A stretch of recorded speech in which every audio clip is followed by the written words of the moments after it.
asalaamaaleykum. danga ñaan ba sonn li nga ñaan gisoo ci dara te yàlla moo ni ñaan leen ma may leen ujiibu da'wata daa'i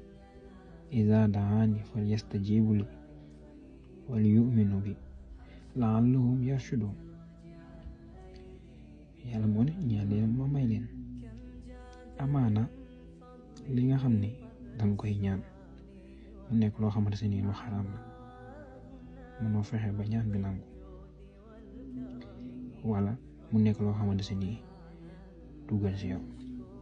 yow mi nga xam ni ngelawaay dangay ñaanal ci loo xamante ni lu yiw la, lu baax la, lu yàlla bëgg la, lu islaam bëgg la, nga ñaan ko te ngay teelu sa ñaan bu baax ak makaan boo xamante ni bu laab la ak li nga xam ne mooy sa làmmiñ muy premier, ndax làmmiñ kat boo ci génne lu bon ak lu ñaaw mënoo say ñaan loo xamante ni lu yàlla nangul, ndax yàlla lu set rek la bëgg ak lu laab, ndax mi ngi la koy wax an-nazaafatun min al-iman, set ci gëm yàlla la bokk. kon yàlla dara lu taq wala lu tilim du ànd ak moom. amaana tamit li ngay ñaan dafa nekk loo xamante ni gënul ci yow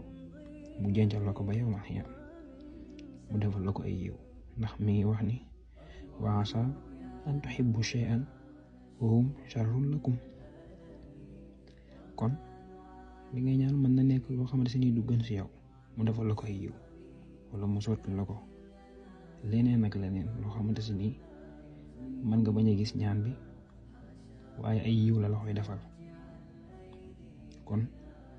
ñu bàyyi xel ci loolu bu baax a baax. te nit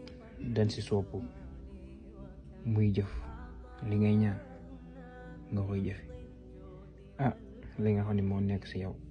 nga koy wane, te nit ñi buñ gisee ci yow ni kon kii mooy def lii te nekku ci moom, kon loolu la nit ñi di def ak ban bët la lay xoole. kon li nga xam ne moom ngay ñaan dee ko jëfe.